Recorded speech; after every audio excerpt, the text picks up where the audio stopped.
Hello guys, gonna be breaking down the Monday MLB slate for the 26th of July. Had some really good plays, really good lineups last video, so hopefully you guys watched that one and tuned in. So gonna be breaking down this one. So we're starting at pitchers with Luis Garcia, 10.4K against the Mariners. The Mariners are just one of the bottom offensive teams right now in the league, regardless lefties or righties here. And usually with MLB, you can always pay up for one pitcher.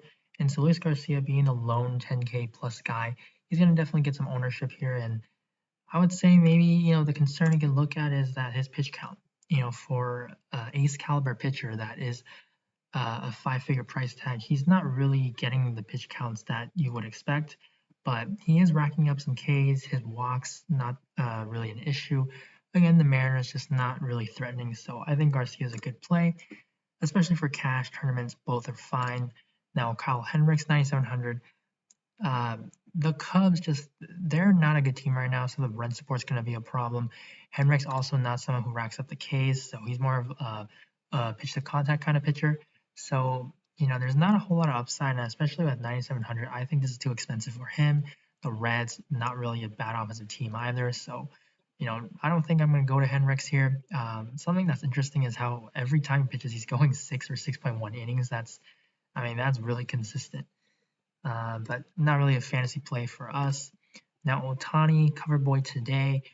The Rockies are not going to be at Coors Field. Ohtani, we know how great he is. Just as a pitcher, you can't really see the stats here because of just how he is usually a batter. 9,200, very good price tag. I think you definitely play Garcia with Ohtani together as your two pitchers. The Rockies are actually the bottom. They're last in terms of WRC plus against righties, and they're actually I think they have a 71 WRC plus versus righties, which is actually very very bad. The second to last team is like an 82, so they're just by far the worst team in that category. Strikeouts are there. Everything just looks really good for him. Now other guys like Pavetta, just the matchup is very tough. Wade Miley, this is kind of interesting because he's had some signs like he has upside, but the Cubs not really a team that usually people target. But Javier Baez did leave Sunday's game with an injury, so that's a bat that usually does hit lefties well. That's going to be missing and probably missing. So 8,600 not going to be a high owned play. I could definitely play some Miley at low ownership. Definitely not a bad idea. So I like it. But I think many people will also go to Herman Marquez, 8,400. The Angels, their strikeout rate hasn't been as low as where they used to be, but that's also just because their lineup isn't really that great right now with a lot of AAA players. I wouldn't play Ohtani with Marquez because I don't want to limit myself to only getting one win for my pitchers. You don't want to cap your upside like that. But it is a 7 game slate, so if you're not, you don't really mind that, sure. But personally, I wouldn't do that. It is just like last slate how there is Carlos Rodon and Corbin Burns. I'm just not going to play both of those guys when they're facing off each other, regardless of how good they are. Mike Minor, 8,300. The White Sox, it's actually an interesting matchup here because you have the White Sox, which are a team that is actually very good against lefties. Just a very good offense. They could be getting back Eloy Jimenez for this game. Probably going to be rusty, but just another power bat that could definitely hurt Minor. And however, on the other side is that they strike out a lot. So you could definitely have both ends of the spectrum here. You can see Minor give up some runs, but have those Ks to kind of support his fantasy point total.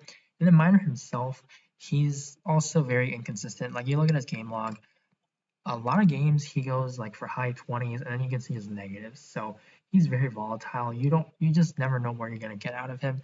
Personally, I don't think he's that great of a pitcher, but it is just one start, so you can definitely see him having a good game. And then Joe Ross just coming back from the IL, probably gonna be limited. Dallas Keuchel, 7,500. He's a lefty against the Royals though, and the Royals have been pretty good against lefties. Their strikeout rate's pretty low, and they're really not bad. So Keuchel, 7,500, not a really high K pitcher. So the weather, everything, all the factors combined, I don't think he's that great of an option, but he is one of the pretty much the only 7K guy here because you're not going to be going to Joe Ross. So you might just be picking up ownership just because the price tag. And then other guys I'm going to mention is Michael Pineda and Matt Manning. They're going up against each other, so again, don't play them together. But just the matchups, like Pineda against the Tigers. Tigers are a poor team, and they actually, or they also just don't play as well against righties than they do compared against lefties. Pineda, someone who is inconsistent as well. You can definitely see a good game, but you can also definitely see kind of these like high, 5 earned run totals. So not something that goes deep. Pitch counts also not really high, but he's a cheaper option, 6,900. If you need some value, it allows you to get some stacks as well. So not a bad option. And then Matt Manning, same thing. 5,800, just a value guy. He's a rookie. He's shown some signs. Like he's not really that great, but he's not awful. So he's an even cheaper guy if you need the value. Allows you to get the expensive stacks in, and just one of the only guys really. If you're looking down here, like I don't want to go to Spencer Howard, Hatch, McCaughan. Like these guys, they don't really go deep. Their pitch counts are very limited. So that's kind of the pitching where I stand. I think it's going to be Garcia, Otani, definitely for cash. If you can't go that route, then you're probably looking at a guy like Pineda or Matt Manning. Now for offenses, so going to Fantasy Labs, looking at how the projected lineups are right now. Usually people look at the Vegas total, so the implied run total is just which teams have a very high implied run total, and that certainly would be every team that has above a 5 run total. But you got to factor in the price, and so there are two teams that I'm looking at. One's going to be the Astros because you have this guy, Darren McCaughan. I'm not sure if I'm pronouncing his name right, but it does look pretty appealing because he's not a known name, and the Astros certainly they have a good offense, and a lot of these guys are actually pretty cheap. Like you got Michael Brantley 3,100, Yuli Gurriel 4,400, Correa 4,500, Tucker 3,400. It's just very affordable, very easy to stack. The positions work too, and if you're going up for these stud pitchers and Garcia, Otani, these prices allow you to fit in a very good stack with a 5.2 run total right now. And the weather, sure, you probably want the weather or the wind to be blowing out, but 9 miles not too big of a factor here.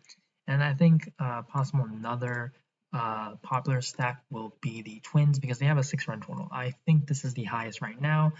And although I did say that I like Matt Manning for value, he's certainly not a stud. And you have the weather, which is 13 miles blowing out to left field, 86 degrees.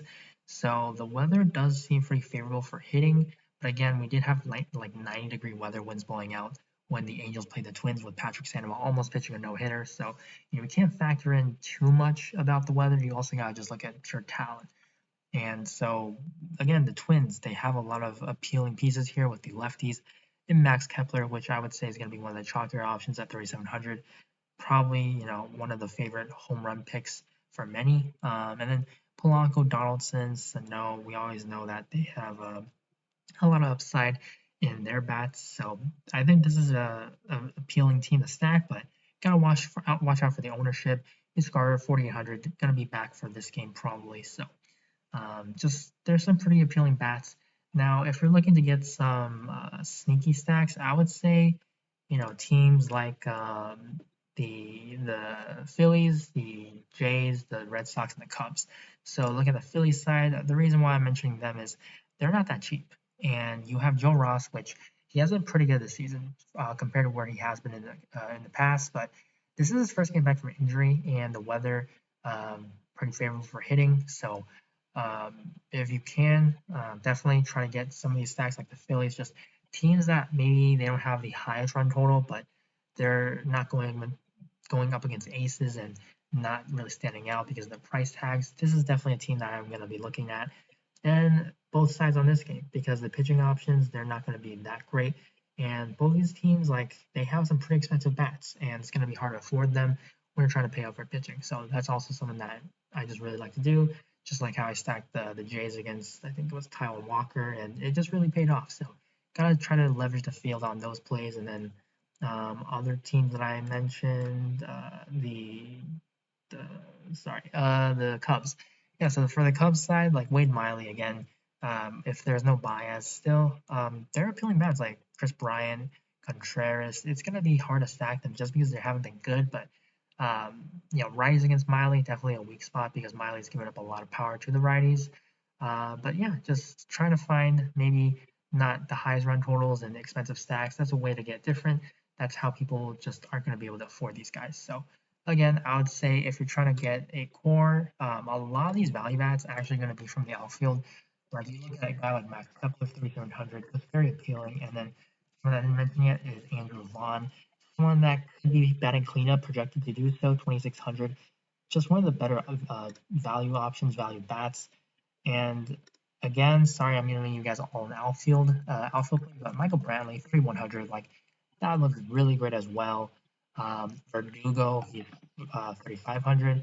Just these guys that will have the platoon advantage, and they're just all really affordable. Because if you plug in a guy like 3,500 Verdugo, you got over 4K to spend per player, and most likely you're going to be punting catchers. So, if you're going up for a guy like Reese McGuire or something, you got even more money to work with, and you can definitely get like a four-man stack or try to get three to pair with one of these guys that you already got in your lineup. So it's very doable if you're trying to go with the Garcia Otani pitchers for this slate. So that's how I'm looking at it. But yeah, always for hitting, unless you're playing cash, you gotta be able to stack. So getting you guys the right pitchers, that's what I'm trying to do. So it's gonna be Garcia Otani for this one, and value, as I mentioned, you definitely look at Wade Miley depending on the lineup for the Cubs, and then Marquez, Pineda, and then Matt Manning for value. So that's it for the video, guys. Thank you guys for watching. If you guys enjoyed it, please leave a like before you go.